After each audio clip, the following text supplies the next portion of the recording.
Assalamualaikum warahmatullahi wabarakatuh. Selamat datang kembali di video ajar Fisika 1. Pada pertemuan kali ini, kita akan membahas tiga konsep yang sebenarnya sangat dekat dengan kehidupan sehari-hari, yaitu momentum, impuls, dan tumbukan.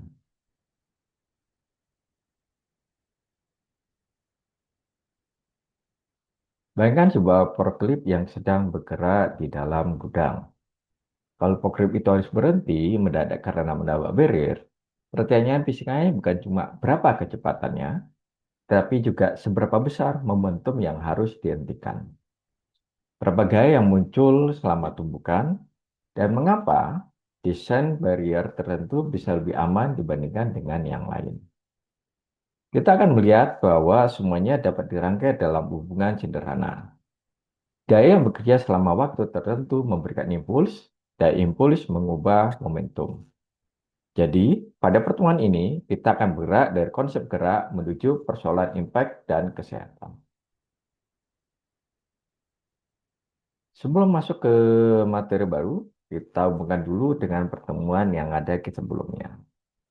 Pada materi usaha dan energi, kita melihat gaya dari sudut pandang perpindahan.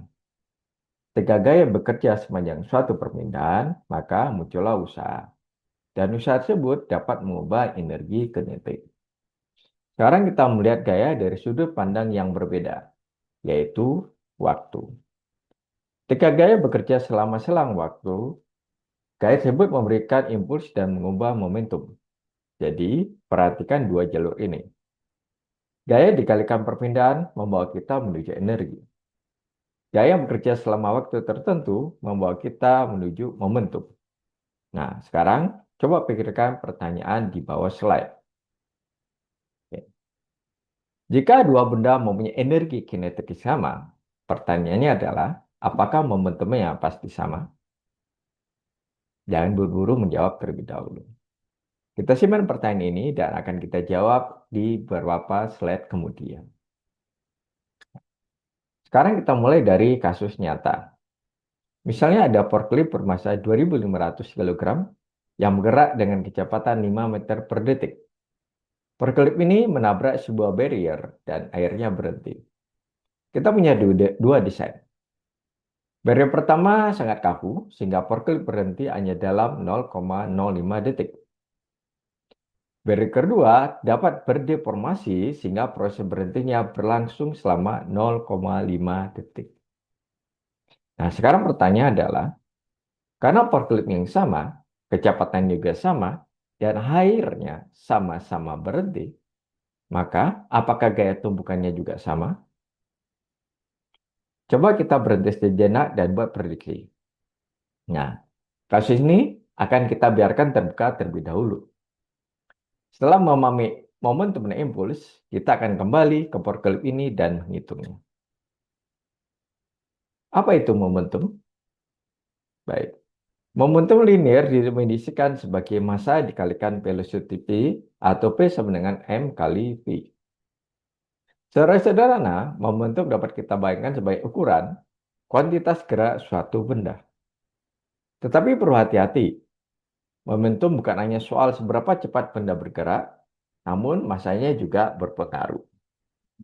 Misalnya, sebuah tropi ringan dapat berat bergerak dengan kecepatan yang sama.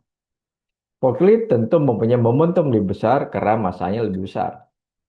Satuan momentum adalah kilogram meter per sekon.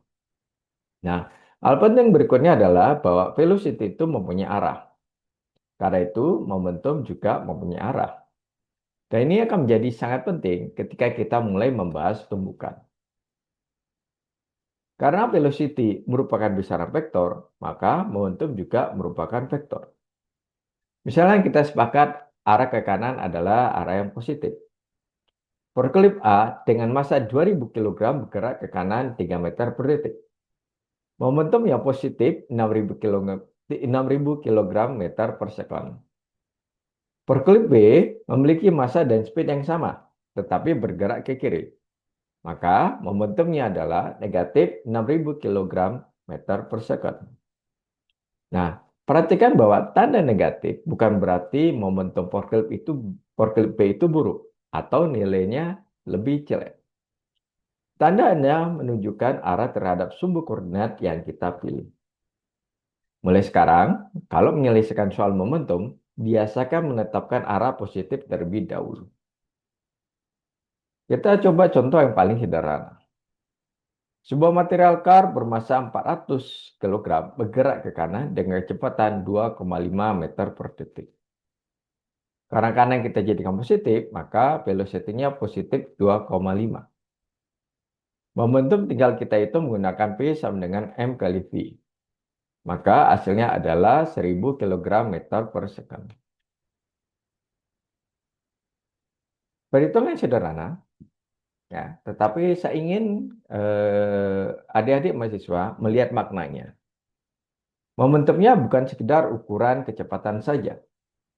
Kalau masa char kita gandakan dengan kecepatan yang tetap, maka momentumnya juga menjadi 2 kali lebih besar. Nah, sekarang kita gunakan ide ini untuk membandingkan dua kendaraan. Di sini ada AGV dan forklift yang sama-sama bergerak 4 meter per detik. Kalau kita hanya melihat speed, keduanya tampak sama. Tetapi AGV masanya 500 kg sehingga momentumnya adalah 2000 kg meter per second. Forklift masanya 2500 kg sehingga momentumnya adalah 10.000 kg per second. Jadi, speed yang sama tidak berarti momentum yang sama.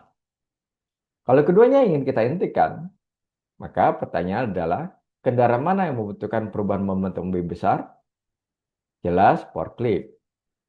Nah, ini mulai memberi kita gambaran mengapa kendaraan industri yang berat membutuhkan sistem pengereman, jarak aman, dan perlindungan tumbukan yang berbeda dari kendaraan yang ringan. Kemudian di titik ini akan mungkin muncul pertanyaan, bukankah momentum mirip dengan energi kinetik? Saya ulangi, bukankah momentum mirip dengan energi kinetik? Keduanya sama-sama membahas benda yang bergerak. Nah, jawabannya mungkin benar, tapi keduanya bukan besaran yang sama. Momentum adalah M kali V, merupakan vektor dan bergantung secara linear terhadap velocity. Energi kinetik adalah setengah mv kuadrat, merupakan skalar dan tidak mempunyai arah.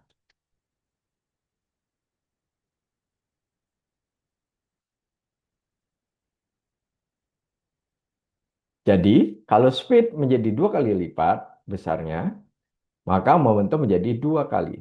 Tetapi energi kinetik menjadi 4 kali. Karena sifat matematis dan fisik yang berbeda, maka dua benda bisa saja memiliki energi kinetik yang sama, tetapi momentumnya yang berbeda. Nah, sekarang kita kembali ke pertanyaan yang tadi yang berada di slide sebelumnya. Nah, maka jawabannya adalah tidak. Benda A bermasa 2 kg dan bergerak 4 meter per detik, dengan energi kinetiknya 16 joule dan momentumnya 8 kg meter per second. Dan energi benda B bermasa 8 kg dan bergerak 2 meter per detik, energi kinetiknya juga 16 joule. Tetapi momentumnya 16 kg per meter second. Jadi energi yang sama, momentumnya berbeda. Atau dua benda dapat memiliki energi kinetik yang sama, tetapi momentumnya berbeda. Nah, ini contoh penting supaya kita tidak mencampur adukan kedua konsep ini. Energi kinetik berbicara tentang energi akibat gerak. Momentum membawa informasi massa sekaligus velocity termasuk arah. Nah, di slide selanjutnya kita balik pertanyaan. Bagaimana kalau momentumnya yang sama? Oke. Sekarang kedua benda mempunyai momentum sama, misalnya yaitu 20 kg meter per second, tetapi masanya beda. Kita dapat menulis energi kinetik sama dengan K sama dengan P, ya, P kuadrat bagi 2 meter. Benda A masanya 2 kg, sehingga energi kinetiknya adalah 200 joule. Ya. Benda B masanya 10 kg, sehingga energi kinetiknya adalah 20 joule. yaitu 20 kuadrat dibagi 2 dikali. Maka K sama dengan P kuadrat bagi dengan 2M. Nah, jadi untuk momentum yang sama, benda bermassa lebih kecil harus bergerak lebih cepat dan akibatnya energi kinetiknya justru lebih besar. Sampai di sini kita sudah memahami apa itu momentum. Tetapi pertanyaan berikutnya adalah, apa yang dapat mengubah momentum? Nah, jawaban dari pertanyaan ini akan membawa kita kembali ke hukum Newton.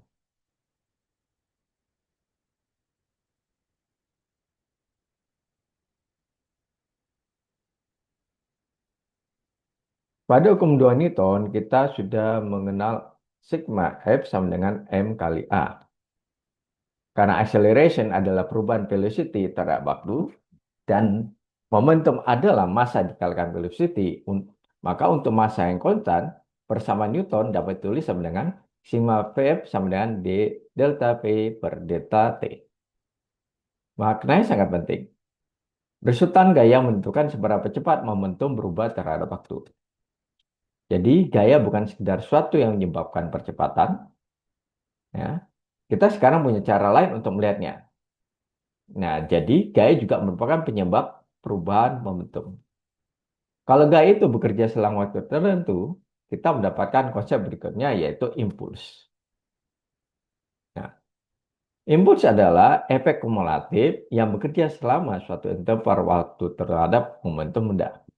Saya ulangi, impuls adalah efek kumulatif gaya yang bekerja selama suatu interval waktu terhadap momentum benda. Untuk gaya konstan, atau kalau kita menggunakan gaya rata-rata, kita dapat menulisnya sebagai I, impuls sama dengan F average kali delta T. Untuk gaya konstan atau gaya rata-rata, satuannya adalah Newton kilogram kali meter per second. Nah, kesamaan satuan ini, ya, Newton second terdapat sama dengan yaitu satuan momentum. Kesamaan satu ini bukan suatu kebetulan. Berapa slide lagi kita akan membuktikan bahwa impuls memang langsung berkaitan dengan perubahan momentum. Nah, di sini saya ingin memberikan satu definisi yang cukup sering ditemukan. Kadang impuls didefinisikan sebagai gaya bekerja dalam waktu yang sangat singkat. Definisi itu terlalu sempit. Secara umum, impuls adalah integral gaya terhadap waktu. Jadi, gaya bisa bekerja sangat singkat, bisa juga lebih lama. Selama kita menghitung efek kumulatif gaya terhadap waktu, kita sedang berbicara tentang impuls. Memang, tumbukan sering terjadi dalam waktu sangat singkat. Tetapi tumbukan adalah aplikasi penting dari impuls, bukan definisi impuls itu sendiri. Nah, ini perbedaan kecil dalam kalimat, tetapi penting secara konsep.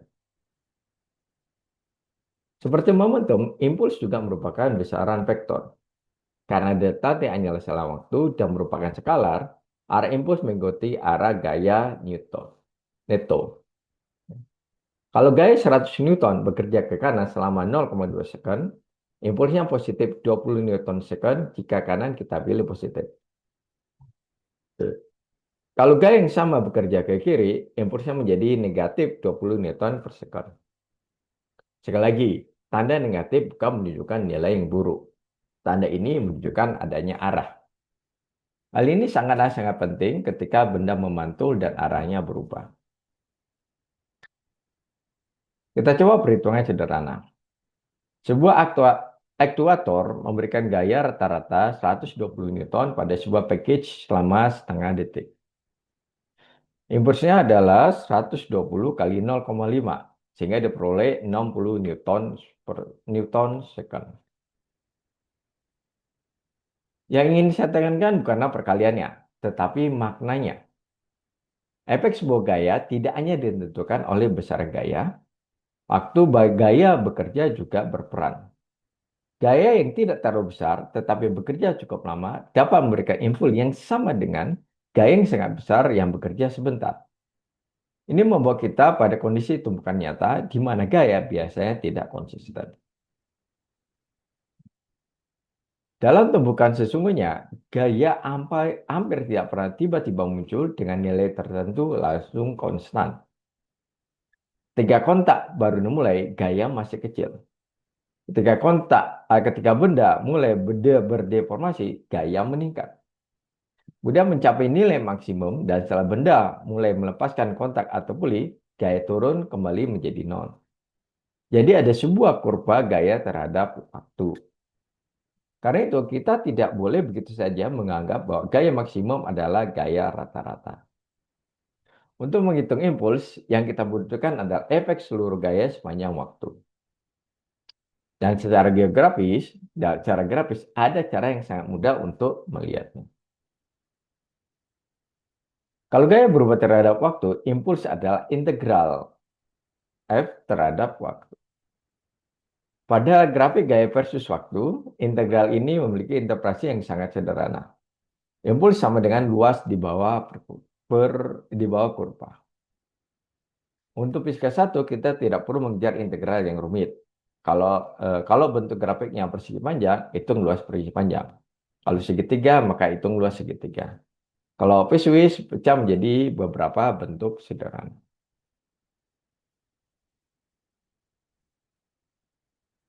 Jadi mulai sekarang kita akan melihat grafik F terhadap T.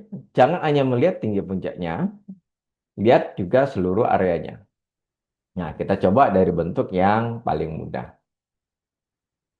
Gaya 500 Newton bekerja konstan selama 0,020 second. Karena grafiknya berbentuk persegi panjang, impulsnya sama dengan luas persegi panjang 3 kali lebar. Maka 500 dikali 0,02 menghasilkan 10 Newton second. Karena impuls nantinya sama dengan perubahan momentum, ini berarti momentum benda berubah sebesar 10 kg meter per second. Contoh ini masih mudah karena gaya konstan. Sekarang kita lihat grafik yang lebih realistis ketika gaya naik kemudian turun. Grafik berikut berbentuk segitiga. Gaya naik dari 0 sampai dengan maksimum 800 Newton, kemudian turun kembali ke 0 dalam waktu 0,04 second. Impulsnya adalah luas segitiga, setengah kali alas kali tinggi. Maka hasilnya adalah 16 Newton per second. Nah, perhatikan suatu yang penting. Gaya maksimumnya adalah 800 Newton, tetapi gaya rata-rata adalah 400 Newton. Jadi, peak force tidak sama dengan average force. Kesalahan ini cukup umum ketika membaca data tumpukan. Nilai puncak menunjukkan suatu titik maksimum, sedangkan impuls memberitakan keseluruhan riwayat gaya. Nah, sekarang grafiknya lebih kompleks. Dari 0 sampai 2 milisecond, gaya naik dari 0 ke 1000 Newton. Kemudian tetap di 1000 Newton sampai 6 milisecond. Setelah itu turun kembali ke 0 pada 8 milisecond. Nah, jangan panik ketika kita melihat grafik ini. Kita cukup membaginya menjadi 3 daerah, segitiga, persegi panjang, atau persegi segitiga, persegi panjang, lalu segitiga. Hitung luas masing-masing dan jumlahkan. Hasil total impulsnya adalah 6 Newton second. Jadi strategi mengecek grafik F di T sederhana. Pecah bentuknya, hitung luasnya, kemudian jumlahkan. Nah, sekarang kita lihat sebuah konsep cek. Ada dua grafik gaya terhadap waktu dengan bentuk yang sangat berbeda. Yang satu tinggi dan sempit. Apakah gaya maksimum, gaya rata-rata, waktu rembukan, atau impuls? Nah, jawabannya adalah impuls atau D. Mengapa? Karena impuls didefinisikan sebagai luas di bawah kurva gaya terhadap waktu. Ini penting sekali untuk memahami desain keselamatan.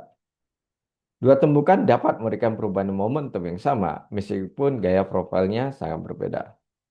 Sekarang kita sampai pada hubungan utama seluruh bagian ini.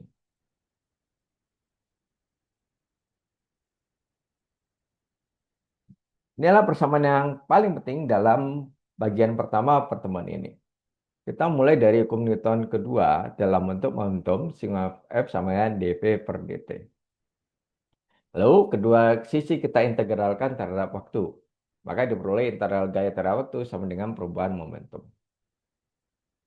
Integral gaya terhadap waktu adalah impuls. Maka kita mendapatkan I sama dengan delta V.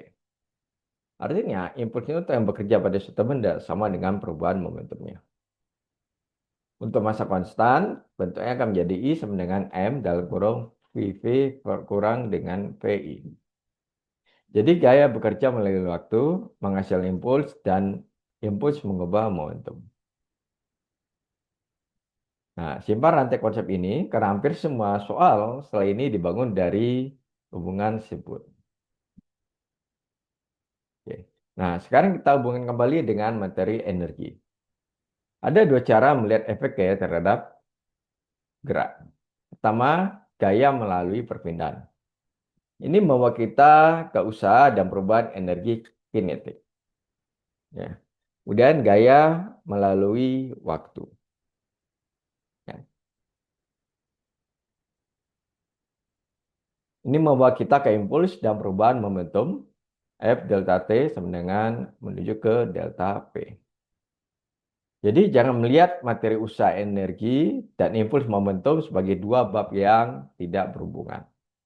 Keduanya adalah sudut pandang untuk menjelaskan efek gaya terhadap waktu. Nah, sekarang kita mulai menggunakan sebuah impuls momentum untuk menyelesaikan masalah.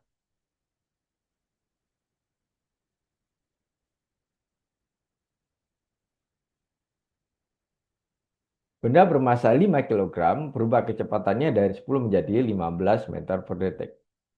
Kita ingin mencari impuls neto. Maka yang kita gunakan adalah I sama dengan delta P dikali dengan M.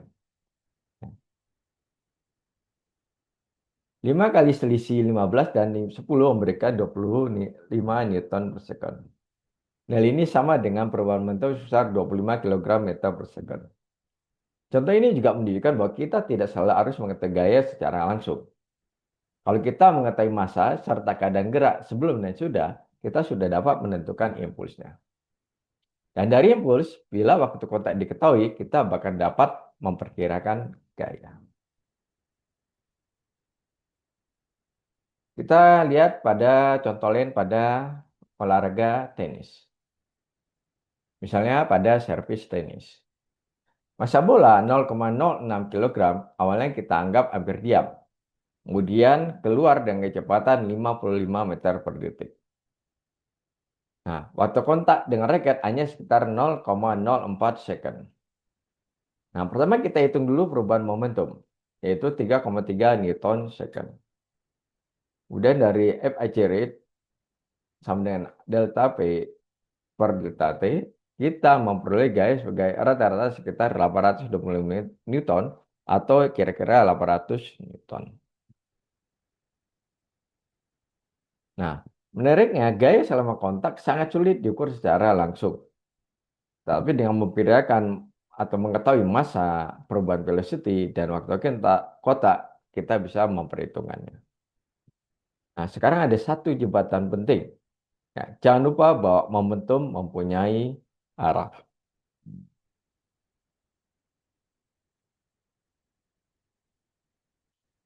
Misalnya bola bermassa 0,2 kg bergerak ke kanan dengan velocity positif 10 meter per detik. Lalu menabrak dinding dan memantul ke kiri dengan 5 meter per detik. Oke. Karena ke kiri, maka velocity R-nya adalah negatif 8. Oke, perubahan momentum bukan 0,2 dalam kurung 10 kurang 8. Ya. Yang itu kesalahan karena kita hanya menggunakan speed. Yang benar adalah 0,2 dalam kurung min 8 dikali minus 10. Sehingga diperoleh akhirnya adalah minus 3,6 kg meter per second. Nah, magnitud perubahan momentumnya besar karena benda bukan hanya melambat tetapi berbalik arah. Jadi selalu gunakan velocity beserta dengan tandanya.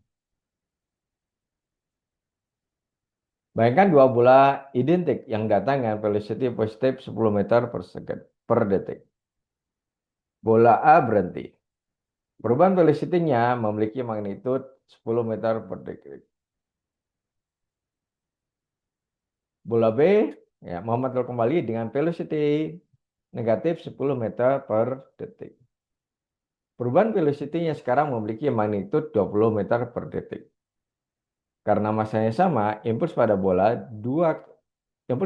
B dua kali lebih besar dan ini mungkin agak kontraintuitif. Nah,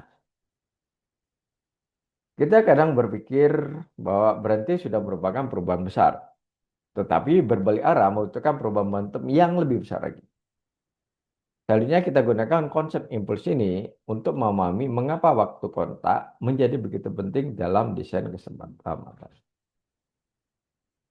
Kita punya eh, kita punya I sama dengan delta P dan untuk gaya rata-rata I sama dengan F average delta T.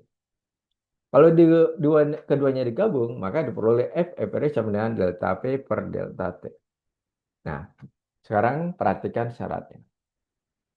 Untuk perubahan momentum yang sama, ketika waktu kontrari berbesar, gaya rata-rata menjadi lebih kecil.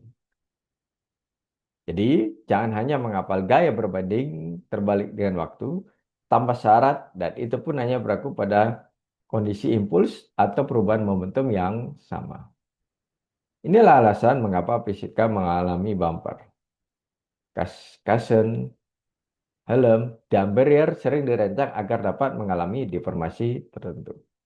Nah, sekarang kita kembali ke kasus forklift yang kita tinggalkan di awal. Forklift kita misalnya bermasa 2.500 kg dan bergerak 5 meter per detik sebelum akhirnya berhenti. Nah, sebelum membandingkan kedua barrier, kita cari dulu perubahan momentumnya.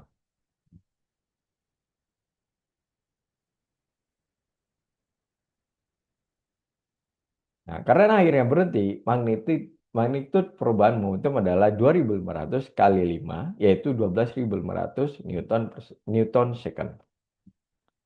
Artinya adalah kedua barrier harus memberikan impuls dan magnitud 12.500 Newton second untuk menghentikan forklift yang sama. Nah, berarti yang berbeda bukanlah impulsnya. Yang berbeda adalah berapa lama impuls itu diberikan dan inilah yang akan menentukan gaya rata-ratanya. Nah, sekarang jawabannya terlihat lebih jelas. Untuk grip barrier, forklift berhenti dalam 0,5 second. Yang perubahan momentum 12.500 Newton second, maka gaya rata-ratanya jadi 250.000 Newton. Pada deformasi variabel, proses berhenti berlangsung 0,5 second. Maka gaya rata-ratanya turun menjadi 2.500 Newton. Nah, waktu kontak meningkat 10 kali, sehingga untuk perubahan momentum sama, gaya rata-rata turun 10 kali. Jadi pertemuan kita di awal tadi terjawab. Jawabannya adalah tidak. Gaya tumbukannya tidak sama. Tetapi ada satu catatan penting. Engineering tidak sederhana. Buat semuanya lunak. Ya, engineering itu tidak sederhana dan membuat semuanya menjadi lunak. Mari kita lihat. Dalam impact engineering, deformasi justru dapat menjadi suatu yang berguna. Tetapi tujuannya bukan sekedar membuat struktur selembut mungkin, yang kita inginkan adalah control deformation. Dengan deformasi yang dirancang dengan baik, maka kita dapat membatasi gaya yang diteruskan, memperpanjang waktu interaksi, dan menyerap atau mendisifikasikan sebagian energi kinetik. Nah, prinsip ini digunakan pada crumple John kendaraan, crash barrier, airbag, linear elem, proactive handling, package bomb, dan industrial buffer.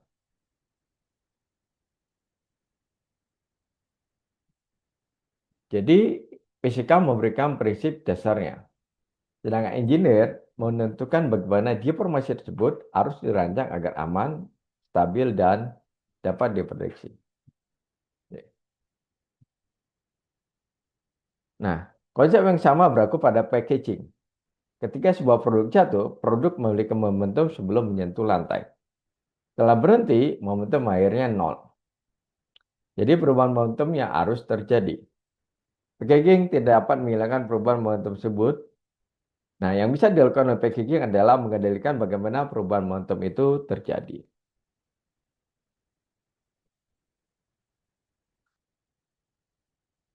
Khusus, Cushing dapat memperpanjang waktu pengetikan sehingga rata-ratanya turun. Tapi desain packaging nyata justru harus memperhitungkan kekakuan material, deformasi, disiplinasi energi, ya, respon dinamis, biaya, serta kebutuhan logistik. Ini contoh bagus bahwa konsep fisika satu benar-benar muncul dalam persoalan teknik industri. Kita gunakan angka yang sederhana. Produk elektronik bermasa 4 kilogram bergerak ke bawah dengan velocity minus 3 meter per detik dan berhenti dalam 0,05 second.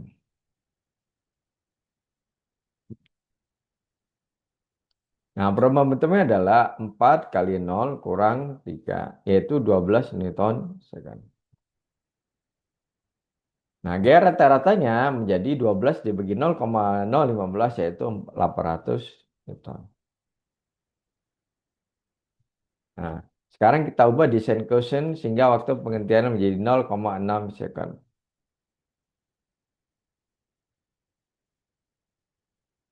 Perubahan momentum produk tetap 12 Newton second, tetapi gaya rata-ratanya turun menjadi 200 Newton. Jadi hanya dengan mengubah respon kontak, beban yang diterima produk dapat berubah menjadi sangat besar.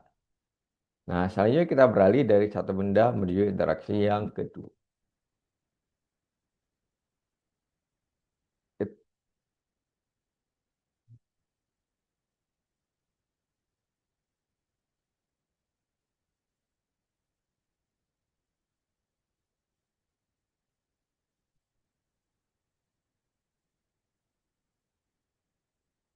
Ketika benda A dan benda B bertumbukan, maka masing-masing memberikan gaya yang lain.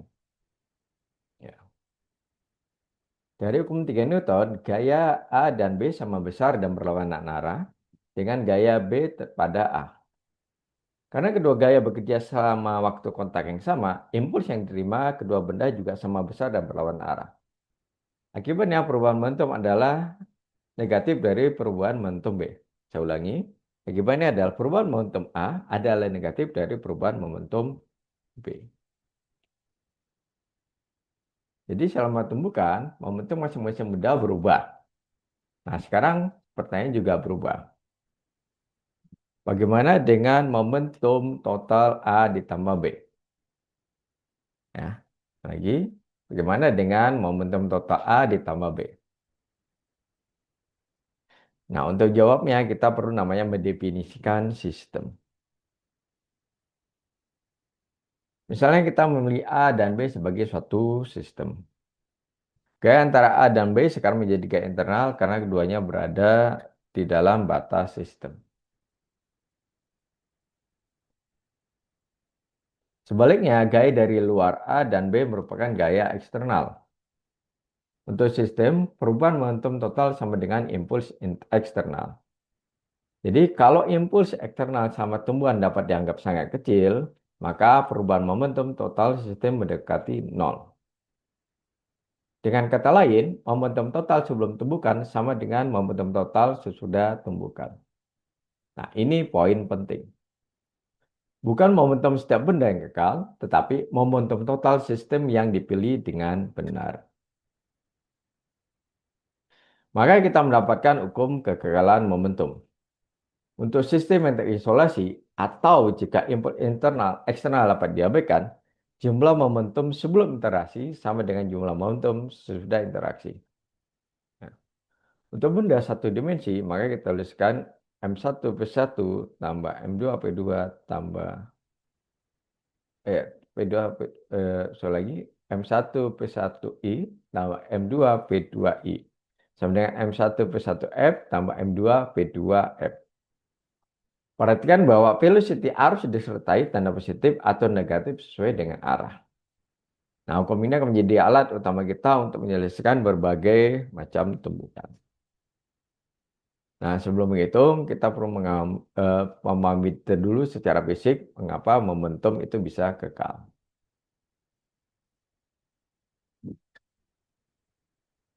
Nah, alasannya sebenarnya adalah sederhana. Ya.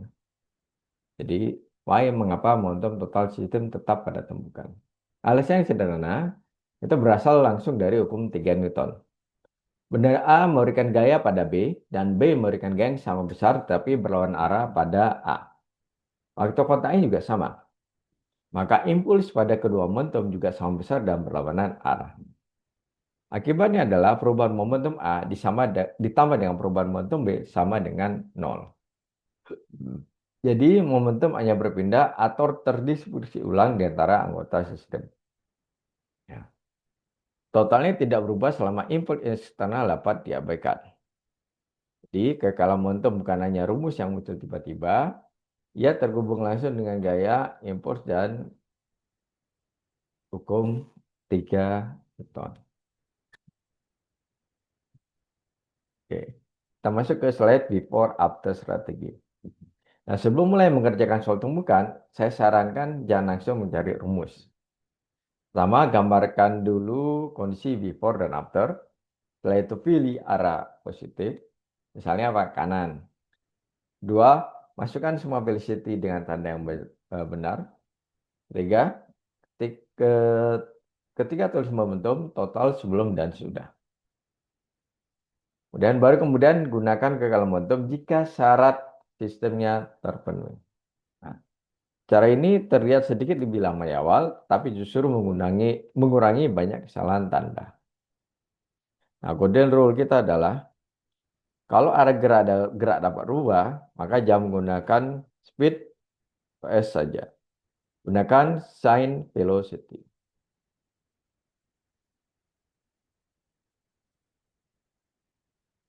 Oke. Sekarang contoh tumbukan tidak lenting sempurna. Chart A bermasa 600 kg, bergerak 4 meter ke detik. Chart B bermasa 400 kg, awalnya adalah diam. Setelah tumbukan, keduanya menempel dan bergerak bersama. Karena sudah tumbukan velocity sama, kita dapat menulis momentum air sebagai massa total dikalikan velocity air. Momentum awalnya 600 kali 4, yaitu 2400. Massa total setelah tumbukan adalah 1000 kg. Jadi eh, VF sama dengan 2,4 meter per detik. Nah, momentumnya tetap, tapi kita belum mengatakan energi kinetiknya itu pembahasan yang sederhana.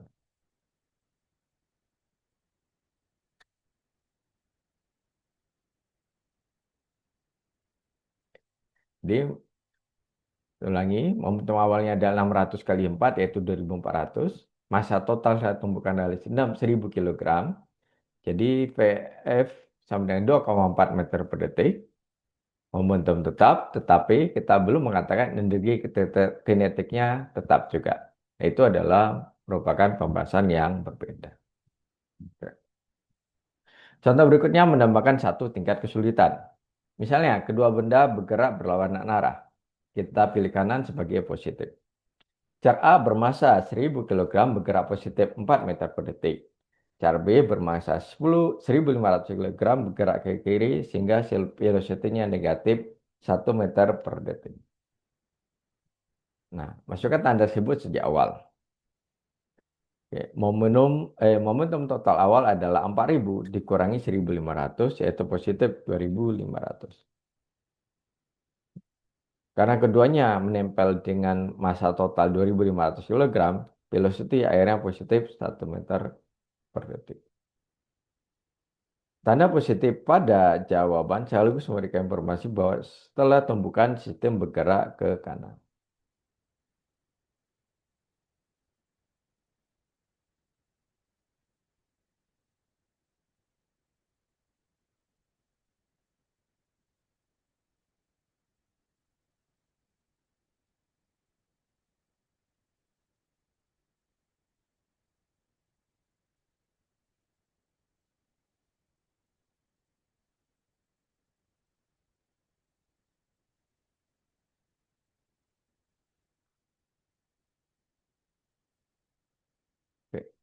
Kita masuk ke berikutnya, momentum phase energi di collision. Nah, sekarang kita bedakan momentum dan energi dalam tumbukan. Untuk sistem dengan impuls eksternal yang dapat diabaikan, momentum total maka akan selalu kekal. Tetapi energi kinetik tidak selalu kekal. Pada tumbuhan elastis, momentum dan energi kinetik sama-sama kekal. Pada tumbuhan inelastis, momentum tetap kekal, tetapi sebagian energi kinetik berubah menjadi bentuk energi lain. Pada perfect inelastic collision atau tumbukan tidak lenting sama sekali, kedua benda bahkan menyatu setelah tumbukan. Jadi ketika kita mengatakan energi kinetik hilang, maka sebenarnya energi kinetik tidak lenyap. Ingat bahwa hukumnya adalah energi itu tidak dapat dimusnahkan. Nah, maka ketika ini dia berubah menjadi apa? Dia berubah menjadi deformasi, panas, suara, getaran, dan bentuk energi internal lainnya. Pada tumbukan lenting sempurna atau elastic collision, dua hukum berlaku secara bersamaan. Pertama, momentum total kekal. Kedua, energi kinetik total juga kekal. Nah, jadi kita memiliki dua persamaan yang dapat digunakan bersama. Ya, momen ini sangat ideal, model ini sangat ideal. Pada skala makroskopik, tumbuhan nyata biasanya memiliki rugi-rugi. Pada bola biliar misalnya, dapat mendekati tumbuhan elastis tetapi tidak benar-benar sempurna. Pada model ideal partikel atau molekul, isoelectric collision sering lebih masuk akal. Jadi ciri utamanya adalah sederhana, momentum kekal dan energi kinetik kekal.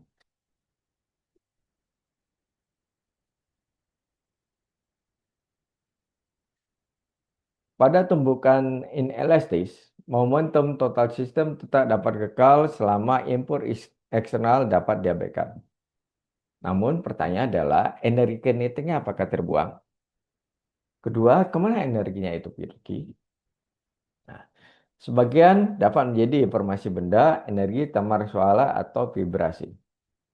Bagian besar tumbuhan makroskopik yang kita lihat sehari-hari sebenarnya adalah inelastis sampai tingkat tertentu. Jadi jangan menyamakan momentum kekal dengan energi kinetik kekal. Momentum conservation and kinetic energy, ya, kinetic energy conservation adalah dua kondisi yang berbeda. Perfect inelastic collision merupakan kasus khusus dari tumbukan inelastis. Ciri paling mudah dikenali adalah setelah tumbukan kedua benda menempel dan bergerak bersama. Oke. Artinya adalah P1F sama dengan P2F sama dengan WF. Karena itu persamaan momentumnya menjadi M1 P1I tambah M2 P2I, M tambah M1 tambah M2 di dalam kurung dikali dengan M. Nah, contohnya dua char yang saling menguji.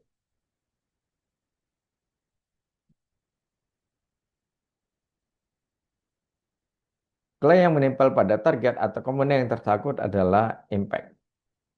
Dan sekali lagi, istilah tidak landing sempurna tidak berarti momentumnya hilang.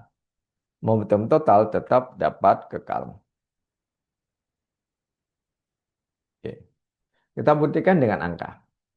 Benda pertama bermasa 2 kg bergerak 6 meter per detik, menabrak benda 4 kg yang diam, lalu keduanya menempel. Dari kekekalan momentum, velocity airnya adalah 2 meter per detik, sedangkan energi kinetik awal adalah 36 joule.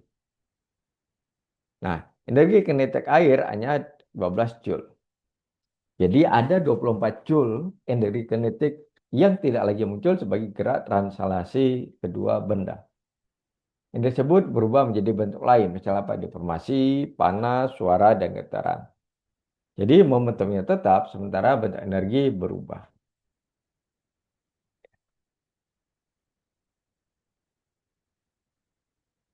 Nah, tidak semua tumbuhan yang bisa dikumpulkan menjadi elastis atau menempel.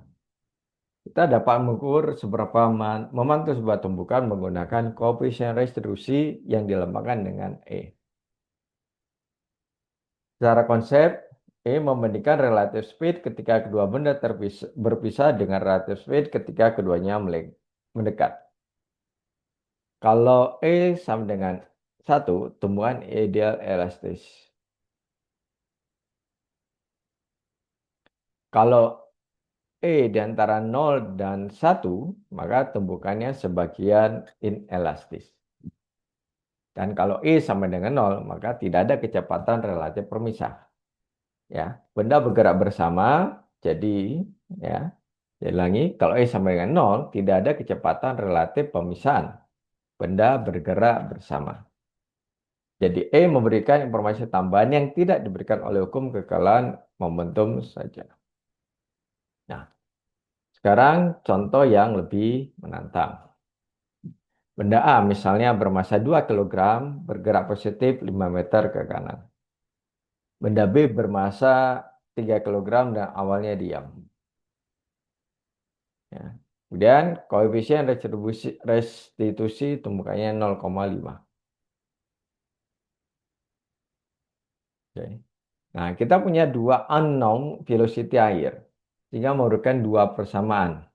Persamaan pertama berasal dari kekekalan momentum, persamaan kedua berasal dari koefisien restitusi.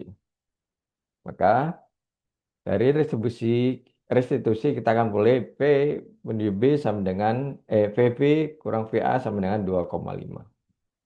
Nah, kalau disubstitusikan ke persamaan momentum, maka hasil akhirnya adalah VA sama 0,5 meter per detik dan VB sama dengan 3 meter per detik.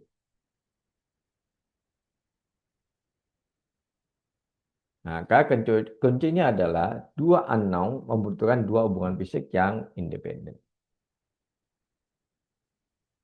Oke. Nah, sekarang kita tes pemahamannya. Misalnya, sebuah truk bermuatan dengan mobil kecil, sorry, maaf, sebuah truk bertumbukan dengan mobil kecil. Nah, selama kontak, mana yang memberikan gaya yang lebih besar? Jawabannya tidak ada. Menurut hukum ketiga Newton, gaya truk pada mobil sama dengan gaya mobil pada truk, tetapi berlawanan. Ya. Lalu, mengapa mobil kecil biasa mengalami perubahan gerak yang jauh lebih dramatis? Nah, itu karena percepatan bergantung pada A sama dengan F kali M. Nah, untuk gaya dengan magnitude yang sama, maka massa yang lebih kecil mengalami acceleration lebih besar. Jadi, same force per tidak berarti sama dengan motion energy. Oke, jadi ulangi. Jadi, sum force air tidak berarti sama dengan motion and charge.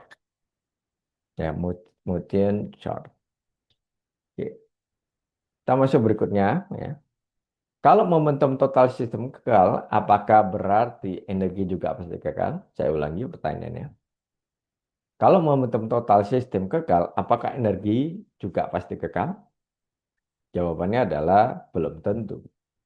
Energi total tetap kekal, tetapi energi kinetik belum tentu. Pada tumbuhan inelastis, sebagian besar energi kinetik dapat berubah menjadi panas, deformasi, suara, atau nges-ngesan.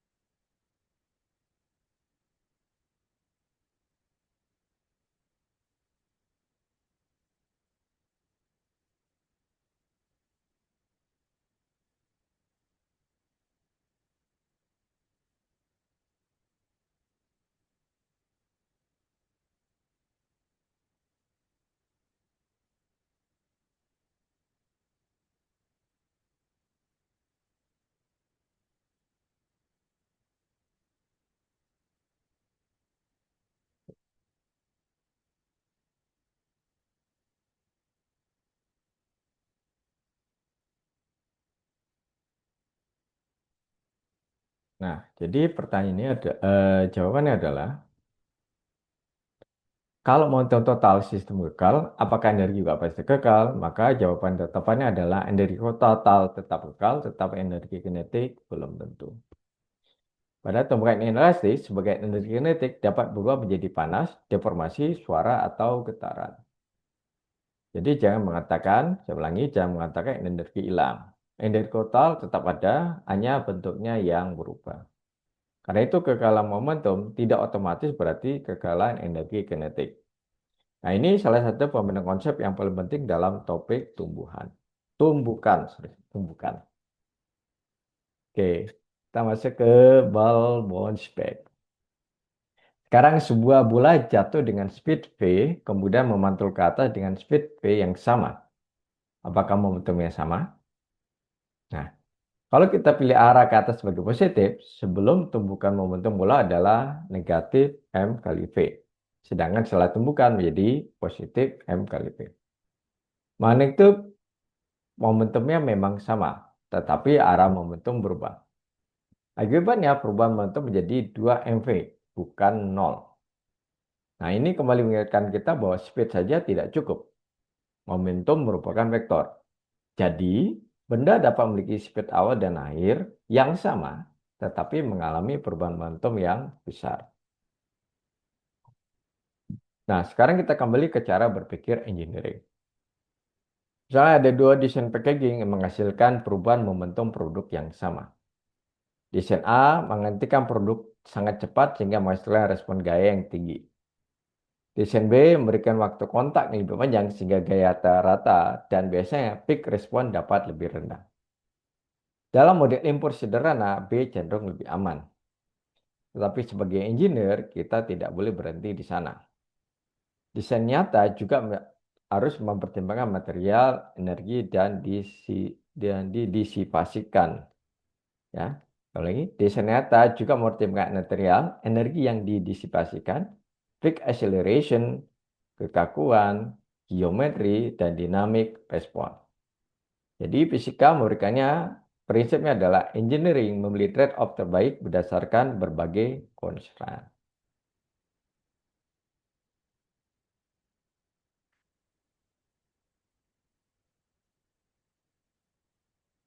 Kita masuk dalam momentum problem solving energi.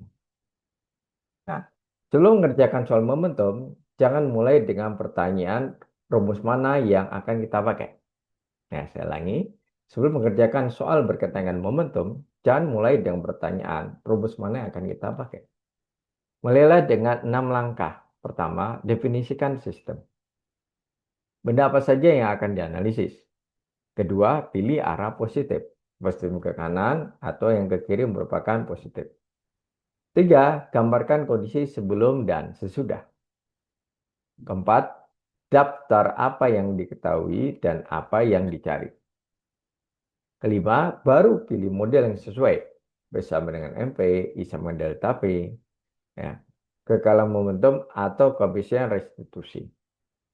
Dan terakhir, cek tanda arah, satuan, dimensi, dan makna fisiknya. Nah, prinsip kita ini sederhana. Apa itu? Model fisik dulu, rumus belakangan. Nah, dengan strategi ini, soal yang tidak rumit biasa menjadi lebih terstruktur. Oke. Nah, sekarang silakan coba satu kasus yang menggabungkan beberapa konsep sekaligus. Misalnya, average A bermasa 800 kg bergerak ke kanan dengan 3 meter per detik. AGV B bermasa 1.200 kg bergerak ke kiri 1 meter per detik. Nah, setelah bertumbukan, keduanya saling mengunci. Nah, saya ingin kita menentukan 5 hal.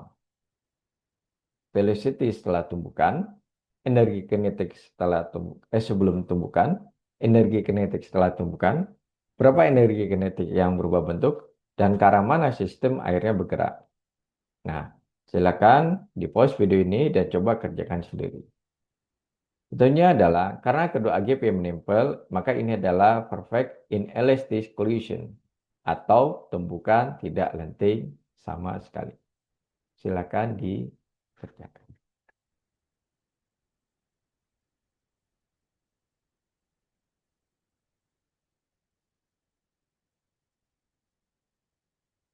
Baik, sekarang kita coba periksa jawabannya. Momentum awal adalah 800 kali 3 tambah 1.200 pangkat minus 1. Hasilnya adalah 1.200 kilogram meter per second ke kanan. Massa total setelah keduanya menempel adalah 2.000 kilogram. Sehingga velocity akhirnya positif 0,6 meter per detik. Positif berarti ke kanan. Energi kinetik awal adalah 4.200 Joule. Energi kinetik akhirnya adalah 360 Joule. Jadi 3.840 Joule energi kinetik berubah menjadi bentuk energi lain selama tumbukan. Nah, perhatikan pelajaran utamanya. Momentum total tetap, tetapi energi kinetik berkurang secara signifikan. Inilah karakter hyperbolic inelastic collision, ya, atau tumbukan tidak lenting sama sekali. Nah, sebelum menutup materi, coba cek apakah konsep kita benar-benar sudah terhubung satu sama lain. Misalnya, mengapa portal yang lebih berat memiliki momentum lebih besar pada speed yang sama? Dua, kalau dua impact mempunyai impul yang sama, apakah peak force-nya pasti sama? Tiga, mengapa bola yang memantul dapat menerima impuls lebih besar daripada bola yang hanya berhenti? Kemudian, mengapa momentum dapat tetap kekal walaupun energi kinetik berkurang? Dan mengapa descent form atau crumple zone tidak cukup dijelaskan hanya dengan kalimat memperpanjang waktu tumbukan? Nah, kalau kalian bisa menjawab kelima pertanyaan ini menggunakan konsep, bukan hanya rumus, berarti pemahaman kalian sudah berada di jalur yang benar. Nah, biasakan pola, ya, predict, explain, kemudian calculate. Nah, sekarang mari kita lihat gambaran besarnya. Pertemuan-teman kita membangun bahasa fisika melalui besaran, satuan pengukuran, dan vektor. Pertemuan kedua kita membahas gerak, gaya, dan gaya. Kita berkaitan posisi, velocity, acceleration, dan hukum fisika. Pertemuan ketiga kita melihat gaya melalui perpindahan yang membawa kita pada usaha dan energi. Dan pada pertemuan 4 kita melihat gaya melalui waktu yang membawa kita pada impuls dan momentum. Jadi 4 pertemuan ini sebenarnya bukan 4 cerita yang terpisah. Semuanya merupakan suatu rangkaian mekanika. Bagaimana kita mengukur suatu sistem, menggambarkan geraknya, memahami penyebab geraknya, dan menganalisis perubahan energi serta momentumnya. Kalau seluruh pertemuan ini ya diringkas dalam satu rantai konsep, maka gambarannya seperti ini. Pertama, momentum definisikan sebagai massa dikalikan velocity. Kedua, resultan gaya mengubah momentum terhadap waktu. Tiga, efek kumulatif gaya terhadap waktu adalah impuls. Keempat, impuls sama dengan perubahan momentum. Kelima, untuk sebuah sistem, perubahan momentum total ditentukan oleh impuls eksternal. Nah, jika impuls eksternal dapat diabaikan, maka momentum total menjadi kekal. Dari sinilah kita dapat menganalisis berbagai jenis tumbukan. Jadi, jangan menghafalkan rumus-rumus ini sebagai bagian yang terpisah. Semuanya merupakan satu rantai sebab akibat yang sama. Oke. Materi pada pertemuan ini dikembangkan dengan maju pada beberapa buku fisika dasar seperti Giancoli, Holliday, Resnick, Walker, Survey, dan Jewett. Setelah itu dapat beberapa referensi dari penelitian pendidikan fisika yang membantu kita untuk menyusun konsep momentum secara terintegrasi. Kita referensi engineering mengenai materi viscoelastic, packaging, element, dan impact protection. Ya. Nah, pesan dari pertemuan ini adalah fisika bukan hanya kumpulan persamaan. Ketika kita membutuhkan hubungan terhadap gaya, waktu, impuls, dan momentum, energi, dan tumbukan, kita sebenarnya sedang membangun dasar untuk menganalisis berbagai sistem nyata. Mulai dari kendaraan, mesin, material, handling, packaging, hingga keselamatan industri. Nah, terima kasih sudah mengikuti materi ini. Semoga konsep impuls, momentum, dan tumbukan akan menjadi lebih jelas. Saya akhiri. Wassalamualaikum warahmatullahi wabarakatuh.